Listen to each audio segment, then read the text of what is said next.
Hello my dear students, आज हम करने जा रहे हैं वाटर रिसोर्सेज का सेकंड पार्ट। फर्स्ट पार्ट जो है हम कवर कर चुके हैं, उसमें हमने फैक्ट्स अबाउट वाटर जो है पढ़ चुके थे हम, और वाटर स्कार्सिटी के बारे में पढ़ चुके हैं, ठीक है। और इसके बाद जो है रीज़न क्या है वाटर स्कार्सिटी के, पानी की कमी होने के, हमने 5 जो है आपके रीज़न पढ़े हैं इस चैप्टर के अंदर। फिर जो गवर्नमेंट ने एक मतलब मिशन निकाला है, जल जीवन मिशन, ताकि रूरल एरियाज़ के लोगों को जो है पर पर्सन जो है 55 लीटर जो है पानी मिल सके, ठीक है। फिर इसके बाद जो है आपका आ जाता है why do we need for water conservation and management, कि क्या ज़रूरत है हम पानी को कंजर्व करें या फिर मैनेज करके चलें। क्योंकि अगर हम पानी को मैनेज नहीं करेंगे, कंजर्व नहीं करेंगे, तो बहुत सारी प्रॉब्लम्स आना स्टार्ट हो जाएंगी। लाइक फॉर एग्जाम्पल जैसे कि हेल्थ हैजार्ड्स आने स्टार्ट हो जाएंगे। फिर है फूड सिक्योरिटी, ठीक है, पानी नहीं होगा तो फूड कहाँ से आएगा। देन इसके बाद आ जाएगा इकोसिस्टम डिग्रेडेशन होना स्टार्ट हो जाएगा, ठीक है। बहुत ज़्यादा जो है अगर आपके ट्रीज वगैरह नहीं होंगे, ठीक है, तो ग्लोबल वार्मिंग वगैरह आना स्टार्ट हो जाएगी, जिससे क्या होगा, इकोलॉजिकल क्राइसिस आने स्टार्ट हो जाएंगे, ठीक है। तो बहुत सारी ऐसी प्रॉब्लम्स आना स्टार्ट हो जाएंगी, जिसकी वजह से हमको क्या करना पड़ेगा, पानी को जो है कंजर्व करना पड़ेगा और उसके बाद मैनेज भी करना पड़ेगा, ठीक है। तो अब हम कैसे कर सकते हैं इस प्रॉब्लम को सॉल्व। तो इसके लिए क्या है, हम मल्टीपर्पज रिवर प्रोजेक्ट्स बना सकते हैं, ठीक है। Then and integrated water resources management, और फिर पानी को इकट्ठा करके मैनेज कर सकते हैं कि कहाँ पे कितने पानी का जो यूज है, ठीक है, उसी तरीके से उसको फिर इस्तेमाल किया जा सकता है पानी को, ठीक है। तो इसके लिए हमको क्या करना होगा, हाइड्रोलिक स्ट्रक्चर जो है तैयार करने होंगे। हाइड्रोलिक स्ट्रक्चर अब क्या होते हैं, इससे क्या होता है कि जो पानी है, पानी को हम स्टोर कर सकते हैं, और जो वाटर का फ्लो है, ठीक है, उसको भी हम मैनेज कर सकते हैं, ठीक है, कि स्लो करना पानी को या तेज बहाव करना, वो भी हमारे हाथ में ही होता है, ठीक है। देन इसके अंदर कौन कौन सी चीजें अब काउंट कर सकते हैं। हाइड्रोलिक स्ट्रक्चर के अंदर डैम्स आ जाएंगे, रिजर्वियर्स आ जाएंगे, कैनल्स आ जाएंगे, आपके लेक्स आ जाएंगे, सारे के सारे आर्टिफिशियल हैं और मैन मेड है, ठीक है। तो इस तरीके से हम पानी को क्या कर सकते हैं, मतलब प्रोजेक्ट्स लगाकर पानी को कंजर्व भी कर सकते हैं और मैनेज भी कर सकते हैं। बट ये सारी चीजें आपको पढ़ने की जरूरत नहीं है, आपके चैप्टर में सिर्फ आपको डैम के बारे में ही पढ़ना होगा, ठीक है। तो फर्स्ट ऑफ ऑल हम देख लेते हैं कि यहाँ पे आपको डैम के बारे में क्या बताया गया है। तो what is dam. Dam is a barrier across flowing water, ठीक है। जो वाटर का क्या होता है, फ्लो होता है एक तरह से, तो उसके ऊपर क्या बना दिया जाता है, एक तरह से डैम बना दिया जाता है, ठीक है। अब ये डैम क्यों बनाया गया यहाँ पे, ताकि ये जो पानी है, जो ये पानी है, ठीक है, सारा का सारा यहीं पे क्या किया जा सके, इसको ऑब्स्ट्रक्ट किया जा सके, ताकि इसको रोका जा सके, ठीक है।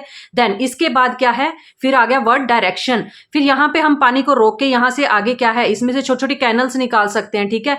पानी को दिशा दे सकते हैं कि पानी को कहाँ पे भेजना है आपने, ठीक है, डायरेक्ट कर सकते हैं। और रिटार्ड्स, रिटार्ड्स का मतलब क्या है, द फ्लो, जो इसका पानी का जो फ्लो था, बहुत पानी तेज आ रहा था, उसके फ्लो को हम क्या कर सकते हैं, यहाँ पर डैम बनाकर इसको कम कर सकते हैं, ठीक है। तो इस तरीके से क्या है, ये 3 चीजें जो मेन की पॉइंट आ जाएंगे आपके जब आप डैम को डिफाइन करते हो, ठीक है, कि ऑब्स्ट्रक्ट्स, डायरेक्ट्स और retards the flow, often creating a reservoir. अब जब हम इस पानी को रोक लेते हैं तो यहाँ पे हम रिजर्वियर बना सकते हैं, यहाँ पे हम पानी को क्या कर रहे हैं, रिजर्व कर रहे हैं, ठीक है। इसके बाद क्या है, हम लेक भी बना सकते हैं, यहाँ साइड पे लेक भी बन जाएगी, ठीक है। और इम्पाउंडमेंट, इम्पाउंडमेंट का मतलब क्या कि छोटी छोटी स्मॉल लेक्स भी आप इससे तैयार कर सकते हो, ठीक है। तो इस तरीके से क्या है, आप जो है डैम बना सकते हो। इसके बाद आ जाएगा आपको क्लासिफिकेशन ऑफ डैम।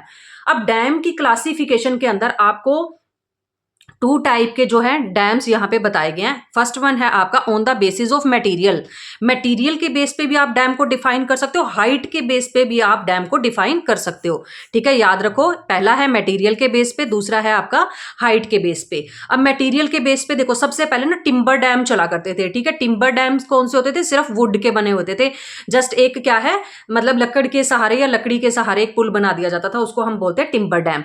देन उसके बाद आ जाएगा आपको मेशनरी डैम्स। मेशनरी डैम्स क्या होते हैं, जिसके अंदर रॉक्स, ईंटें वगैरह, ठीक है, ब्रिक्स वगैरह, कंक्रीट वगैरह, इन सब चीजों को यूज करके, ठीक है, थोड़ा पक्का जो है डैम बना दिया जाता है। देन इसके बाद थर्ड नंबर पे आपको आ जाता है इम्बैंकमेंट डैम्स। इम्बैंकमेंट डैम्स कौन से होते हैं, सॉइल लगती है जिसके अंदर रॉक्स लगती है, वुड आ जाएगा यहाँ पे, प्लास्टिक होती है, ठीक है। तो इस तरीके से क्या है, इन चीजों को यूज करके आप क्या है डैम बना सकते हो। तो ये तो हो गया आपके 3 टाइप के डैम, किस चीज के बेस पे, मटेरियल के बेस पे। सेकंड नंबर पे आ गया हाइट। हाइट के बेस पे तो बिल्कुल ही इजी है। सबसे पहले आ जाएगा आपका हाई हाइटेड डैम्स, जो कि बहुत बड़े लेवल के डैम होते हैं। फिर आ जाएगा मीडियम हाइटेड डैम्स, और फिर आ जाएगा लो हाइटेड डैम्स, ठीक है। हाई, मीडियम, लो, ठीक है। तो इसी तरीके से ये बिग हो जाएंगे, ये आपके मीडियम हो जाएंगे, और ये स्मॉल साइज के आपके डैम्स हो जाएंगे, ठीक है। देन इसके बाद जो है हम पढ़ लेते हैं यहाँ पे uses of dam. Uses of dams में देखो, पहले के टाइम में जो डैम होते थे, ट्रेडिशनल जो डैम बनाए जाते थे, जब सोचा गया था कि डैम क्यों बनाना चाहिए, क्यों हम डैम बना रहे हैं, इसका क्या यूजेस हो सकता है, तो ये सोच के ही बनाया गया था कि हम क्या करेंगे, build to impound rivers and rain water that could be used later to irrigation. हम पानी को क्या करेंगे, रिवर के पानी को इकट्ठा करेंगे, ठीक है, रोकेंगे और उसको क्या करेंगे, इकट्ठा करेंगे। और जब बाद में क्या है, पानी का यूज हमको किस तरीके से करना है, इरिगेशन के अंदर करना है। जब जब पानी की नीड होगी तो हम खेती बाड़ी के अंदर उस पानी को यूज करेंगे। तो इस तरीके से पहले के टाइम में ट्रेडिशनल डैम जो है बनाने स्टार्ट किए गए थे। देन टूडे, फिर इसके बाद है आपको टू डेज डैम। आजकल के जो डैम है, ठीक है, वो इरिगेशन में भी यूज होते हैं, इलेक्ट्रिसिटी के लिए भी यूज होते हैं, डोमेस्टिक और इंडस्ट्रियल यूजेस के लिए भी होते हैं, और फिश ब्रीडिंग के लिए, मछली पालन के लिए भी इनको यूज किया जाता है। इतने सारे कामों के लिए अब जब आप डैम को यूज करोगे तो उसको हम क्या बोलेंगे, मल्टीपर्पज डैम। ठीक है, कि सिर्फ एक इरिगेशन के लिए हम पानी को यूज नहीं कर रहे हैं, डैम को यूज नहीं कर रहे हैं, उसके लिए बहुत सारी चीजों के लिए उसको यूज किया जा रहा है। तो आजकल के जो डैम है वो कौन से डैम बन गए, मल्टीपर्पज डैम बन गए हैं। तो जवाहरलाल नेहरू ने जो है डैम्स के लिए एक लाइन बोली है, उन्होंने क्या कहा है, dam is the temple of modern India. Modern India के लिए जो डैम है वो एक टेम्पल का काम कर रहे हैं, एक मंदिर का काम कर रहे हैं। वेरी वेरी इंपॉर्टेंट, ठीक है, ये 1 मार्कर आपको क्वेश्चन आ जाता है, ठीक है, कि ये लाइन किसने बोली है। ठीक है, तो यहाँ पे क्या है आपको, मतलब जो जवाहरलाल नेहरू है वो क्या कह रहे हैं कि डैम बनने से क्या है कि इंडिया की ग्रोथ होना स्टार्ट हो गई है, डेवलपमेंट होना स्टार्ट हो गई है। ठीक है, खुद की इलेक्ट्रिसिटी बनानी जो है शुरू कर दी है, इंडस्ट्रियल वर्क के अंदर पानी बहुत ज्यादा जो यूज होता है। ठीक है, इस तरीके से क्या है, डैम बहुत ज्यादा इंडिया को ग्रो करने में हेल्प कर रहे हैं। तो जवाहरलाल नेहरू ने क्या कहा है कि dam is the temple of modern India. ठीक है, अब इसके साथ ही हम थोड़ा सा मैप वर्क है वो भी देख लेते हैं। यहां पर आपको इस चैप्टर के अंदर टोटल जो है 8 डैम्स जो हैं बताए गए हैं। सबसे पहले आ जाएगा आपको सलाल डैम। ठीक है, सलाल डैम जो है वो आपका है जम्मू कश्मीर के अंदर, यहाँ पे। ठीक है, आपको क्या है, जस्ट प्लॉटेड करके दिया जाएगा, मैप के अंदर प्लॉटेड कर देंगे कि डॉट लगाकर जो है आपको ये बता दिया जाएगा कि यहाँ पे क्या है, कि कौन सा डैम है, जस्ट इतना पूछा जाएगा। पहले रिवर्स भी आती थी बट अब रिवर्स नहीं आती है, तो रिवर्स ये क्या है, थोड़ा ज्यादा आप मतलब कि टफ भी लगता है रिवर्स को याद करना। अब जस्ट क्या आपको स्टेट पता होनी चाहिए और डैम पता होनी चाहिए, कहाँ पे कौन सा डैम लोकेटेड है। ठीक है, तो जम्मू कश्मीर में आपका कौन सा डैम आ गया, सलाल डैम। ठीक है, देन इसके बाद आपको हिमाचल प्रदेश आ गया। ठीक है, यहाँ पे पंजाब है, तो यहाँ पे बॉर्डर पर कौन सा डैम बना हुआ है, बाखड़ा डैम। ठीक है, तो इस तरीके से क्या है, यहाँ पे आप याद करोगे बाखड़ा डैम। देन तीसरे नंबर पर आ जाएगा आपको उत्तराखंड। उत्तराखंड के अंदर कौन सा डैम है, टिहरी डैम। तो जस्ट आपको स्टेट का पता होना चाहिए, जब वहां पे प्लॉटेड किया होगा तो आपको इजीली पता चल जाएगा कि उत्तराखंड के अंदर टिहरी डैम है, हिमाचल प्रदेश में बाखड़ा नंगल डैम है, जम्मू कश्मीर के अंदर सलाल डैम है। देन इसके बाद क्या है, 4th नंबर पर आ जाएगा आपको राजस्थान।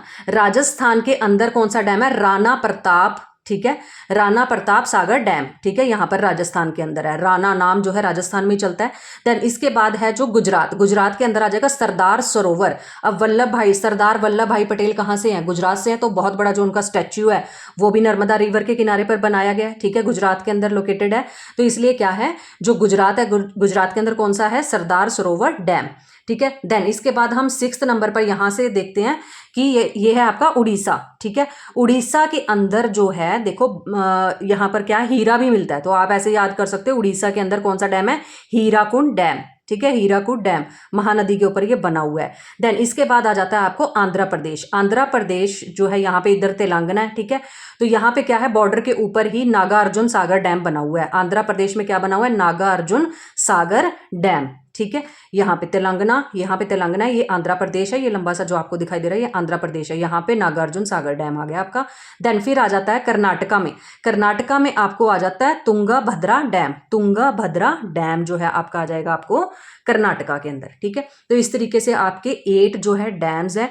ठीक है, तो आप इनको कैसे याद कर सकते हो, देखो यहाँ पे आपको एक इस तरीके से लाइन देखने को मिल रही है। ठीक है, 1st, 2nd, 3rd। ठीक है, 3 पॉइंट है यहाँ पे जहाँ पे आपको ये डैम्स बनाने हैं। फिर इसके बाद आप यहाँ पे एक इस तरीके से यू टाइप जो है लर्न कर सकते हो, यहाँ पे आ गया। ठीक है, फिर इस तरीके से आपका यहाँ पे आ गए हैं ये। ठीक है, 3 डैम आपके यहाँ पे आ गए हैं, 3 यहाँ पे आ गए हैं, 6 हो गए हैं और 2 यहाँ पे आ गए आपके। ठीक है, तो इस तरीके से आपके 8 डैम जो है वो कंप्लीट हो जाते हैं। ठीक है, देन इसके बाद जो है आपको आ जाता है ये आपका मैप वर्क जो है यहाँ पे कंप्लीट हो जाता है। देन इसके बाद है in recent year why do people oppose dams, कि आजकल के टाइम के अंदर जो लोग हैं वो क्यों अपोज कर रहे हैं कि डैम्स क्यों बना रहे हो आप, ठीक है, डैम्स नहीं होने चाहिए, इससे बहुत ज़्यादा प्रॉब्लम्स क्रिएट हो रही हैं। तो इसके रीजंस देख लेते हैं, ठीक है, लॉन्ग क्वेश्चन में आपको ये आ सकता है। तो फर्स्ट ऑफ ऑल है regulating and damming of water affect the natural flow of river. अब यहाँ पे क्या हो रहा है कि अगर हम जब डैम बना रहे हैं, ठीक है, पानी को रेगुलेट कर रहे हैं एक जगह पे, वहां पे पानी को रोक रहे हैं, तो जो नेचुरल फ्लो होता है रिवर का वो क्या हो जाता है, रुक जाता है, ठीक है, नेचुरल फ्लो रुक गया, ठीक है। तो ये क्या है, एक तरह से सही बात नहीं है कि जो कुदरत है, कुदरत की चीजों को जो ह्यूमन बीइंग है वो रोक रहे हैं, ठीक है, तो क्या उसका कोई ना कोई नुकसान तो होगा ही होगा। देन सेकंड नंबर पर आ जाएगा आपको मल्टीपर्पज जो प्रोजेक्ट है, ठीक है, large dam have also been the cause of many new social movement, like अब कह रहे हैं कि बहुत सारी रिवर्स के ऊपर जब डैम बनाए गए ना, तो बहुत सारी सोशल मूवमेंट्स भी हुई हैं, बहुत सारी एनजीओज जो हैं, ठीक है, और जो सोशल वर्कर होते हैं वो सामने आते हैं कि आप क्यों रिवर के ऊपर डैम बना रहे हो, जैसे कि नर्मदा बचाओ आंदोलन, ठीक है, ये सोशल मूवमेंट लोगों ने लड़ी कि आप नर्मदा रिवर के ऊपर डैम मत बनाओ। तो कौन सी मूवमेंट थी वो, नर्मदा बचाओ आंदोलन, ठीक है। फिर ऐसे ही सेम उत्तराखंड के अंदर जब तेहरी डैम बना तो वहां के लोगों ने भी तेहरी डैम आंदोलन जो है चलाया, ठीक है। तो ये नर्मदा बचाओ आंदोलन, दूसरा है तेहरी डैम आंदोलन। अब ये लोग क्यों वहां पे अपोज कर रहे थे कि आप डैम ना बनाओ, तो इससे क्या होता है कि लार्ज स्केल में जो डिस्प्लेसमेंट होती है एक जगह से, अब यहाँ पे डैम बना रहे हैं, ठीक है, ये रिवर है, यहाँ पे डैम बना रहे हैं, यहाँ पे लोग रह रहे हैं, तो इन लोगों को यहाँ से उठ के जाना पड़ेगा किसी और एरिया के अंदर, तो क्या हो गया, डिस्प्लेसमेंट होगी ना लोगों की, ठीक है।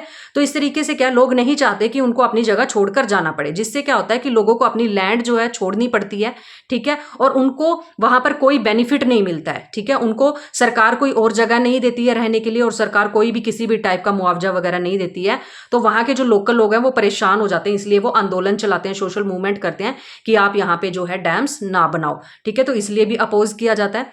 देन तीसरे नंबर पे आ जाएगा आपको irrigation has also change the cropping pattern. अब क्या हो गया कि डैम बनने से ना, जो मतलब कि कुछ लोग जो डैम के नियर बाय रह रहे हैं, ठीक है, जो फार्मर्स हैं जो नियर बाय रह रहे हैं डैम्स के, उन्होंने क्या है अपने जो एग्रीकल्चर का जो टाइप था उसको क्या कर दिया, उस पैटर्न को ही चेंज करके रख दिया, शिफ्ट कर दिया उन्होंने।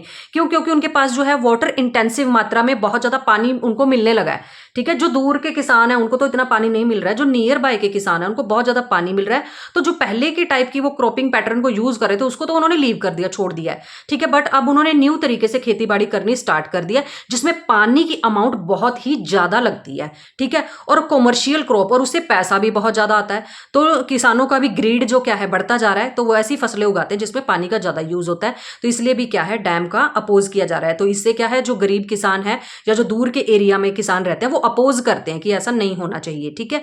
तो इसका एक एग्जाम्पल है आपका गुजरात के अंदर साबरमती बेसिन, फार्मर्स जो थे उन्होंने क्या कहा कि साबरमती रिवर के ऊपर जो अब डैम बनाया जा रहा था, तो उन्होंने क्या किया, यहाँ पे एजिटेटेड रॉयट्स, उन्होंने बहुत सारे रॉयट्स किए, दंगे किए, उन्होंने कहा कि जो बहुत सारा जो higher priority given water supply in urban areas, आप अर्बन एरिया के अंदर पानी की सप्लाई ज्यादा कर रहे हो, ठीक है।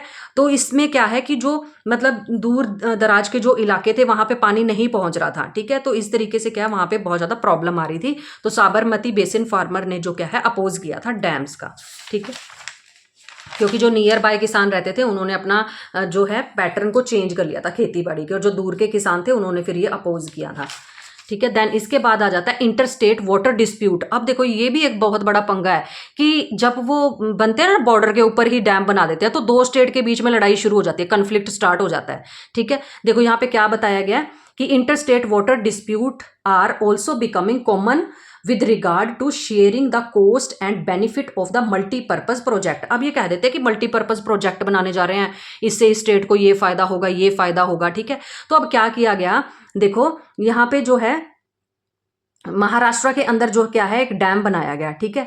अब जब ये डैम बनाया जाता है, ठीक है, कृष्णा गोदावरी रिवर के ऊपर ये डैम बनाया जाता है, तो क्या होता है कि यहाँ से पानी का फ्लो अब क्या है इधर को जाना है, ठीक है। तो क्या है कि यहाँ कर्नाटका और आंध्र प्रदेश के जो लोग हैं वो परेशान हो जाते हैं, ठीक है, कि मोस्टली जो पानी है वो क्या है महाराष्ट्र के अंदर रुक गया, ठीक है, आगे जो पानी है वो कम मात्रा के अंदर आगे जा रहा है, तो कर्नाटका और आंध्र प्रदेश क्या करेंगे, इसका अपोज करेंगे कि भी ऐसा नहीं होना चाहिए, ठीक है। तो इस तरीके से आपका आप देखोगे कि स्टेट्स के अंदर कन्फ्लिक्ट छिड़ जाता है, लड़ाई छिड़ जाती है पानी को लेकर। देन इसके बाद आ जाता है आपको most of objective of the projects are failed to achieve the purpose for which they were built। क्या कह रहे हैं अब यहाँ पे कि जिस पर्पस को लेके वो प्रोजेक्ट बनाया गया था, ठीक है, वो पर्पस तो पूरा ही नहीं हुआ है। ठीक है, तो क्या है, तो यहाँ पे इन्होंने ये बताया था कि जो भी फ्लड वगैरह ना आए, बट समटाइम क्या होता है कि जैसे मान लो कि ये आपका पानी इधर से आ रहा है, ये रिवर है, ठीक है, यहाँ पे आपने डैम बना दिया, यहाँ से पानी आपका फ्लो कर रहा है, ठीक है, बट यहाँ पे क्या है, जो ये वाला एरिया होता है, यहाँ पे सारे के सारे सेडिमेंट्स जो है इकट्ठे हो जाते हैं, जो छोटे छोटे कंकर पत्थर वगैरह हैं वो यहाँ पे इकट्ठे हो जाते हैं। तो ये एक टाइम पे बहुत ज्यादा इंक्रीज हो जाते हैं, भर जाता है वो ये वाला एरिया जो है ना, डैम से पहले वाला एरिया भर जाता है सेडिमेंट्स के साथ। तो क्या, जब थोड़ी सी भी बारिश होती है ना, तो यहाँ पे क्या है, ओवरफ्लो हो जाता है, रिवर बहुत ज्यादा ओवरफ्लो हो जाती है, जिसकी वजह से जो नियर बाय के एरियाज हैं वहां पे क्या होता है, फ्लड आ जाता है, बाढ़ आ जाती है। ठीक है, तो कहाँ पे, तो मतलब कि पानी को रोकने के लिए कि फ्लड ना आए इसलिए डैम बनाए गए थे, बट ये तो उल्टा ही पड़ जाता है। ठीक है, तो जिस पर्पज से डैम बनाए गए थे वो तो पूरा ही नहीं हुआ। देन इसके बाद है destroy the habitats for the reverse aquatic life. अब क्या है कि जो रिवर के अंदर जो मतलब नेचुरल वे में जो क्या है, मछलियां वगैरह जो और भी चीजें, जीव जंतु छोटे छोटे रहते हैं पानी के अंदर, क्या है, उनको भी नुकसान होता है डैम बनने से। ठीक है, क्योंकि वो आगे फ्लो ही नहीं कर पाते, यहीं पे ही रह जाते हैं। देन इसके बाद है आपका affect the natural flow of river causing poor sediments flow and excessive sedimentation at the bottom of the reservoir। अब ये इन्होंने एक पॉइंट ये बना दिया कि ये जो सेडिमेंट्स होते हैं ना, ये यहीं पे ही रुक जाते हैं, आगे के एरिया में तो ये जा ही नहीं पाते कंकर पत्थर, क्योंकि आगे इनसे भी बहुत सारी चीजें जो है बनाई जाती है, जैसे सीमेंट वगैरह बनता है। ठीक है, तो इस तरीके से क्या है कि ये प्रॉब्लम भी क्रिएट होती है।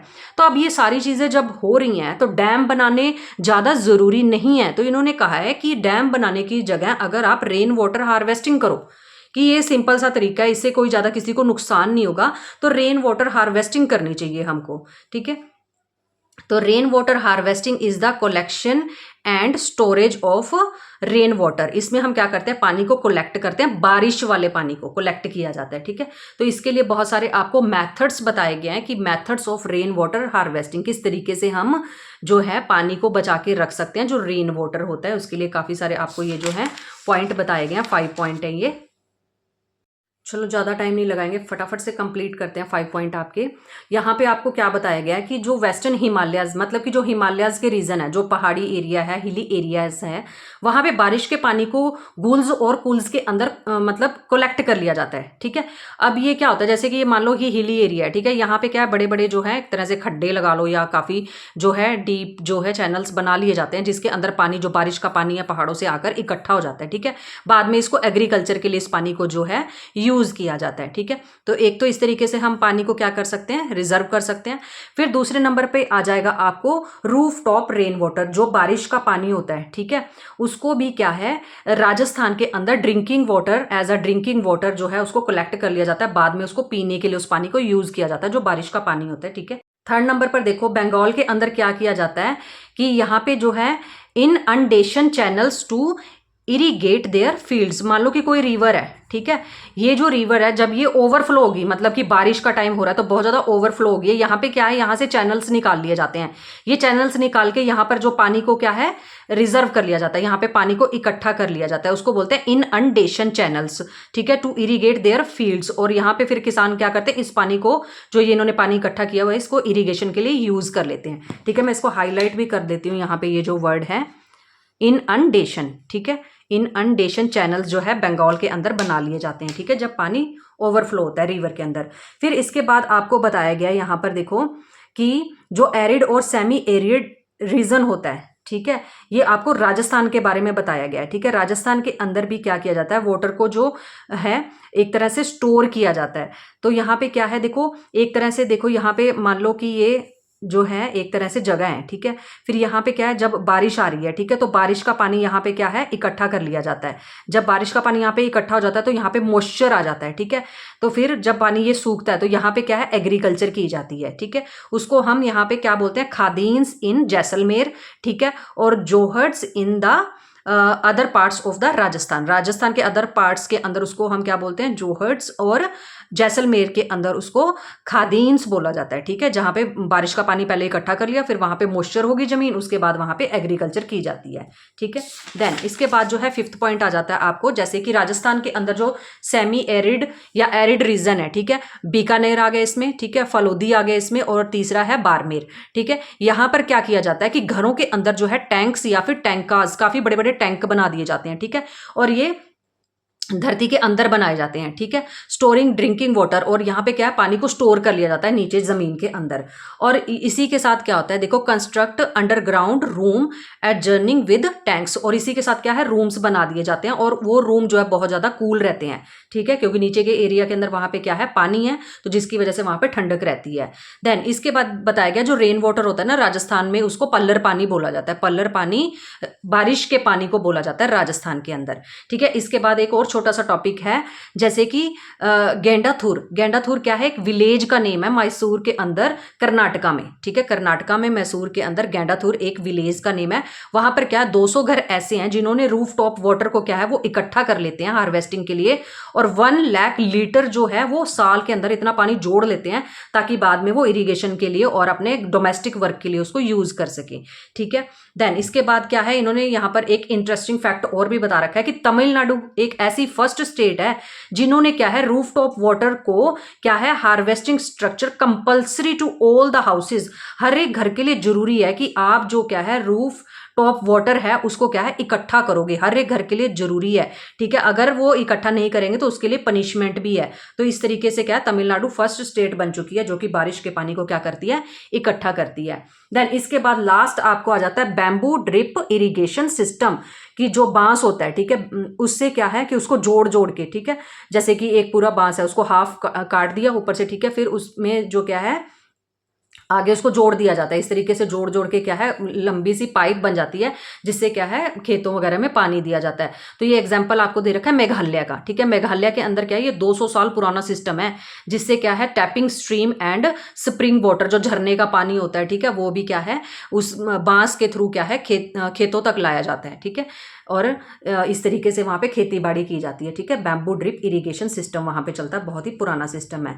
तो आई होप आपको सारा चैप्टर समझ में आया होगा, और जो नोट हैं वो भी आपको यहाँ पे सारे के सारे अवेलेबल हो जाएंगे, और मैप भी मैंने इसके साथ ही आपको मैप भी कवर करवा दिया है, ताकि और अलग से आपको मैप ना करना पड़े।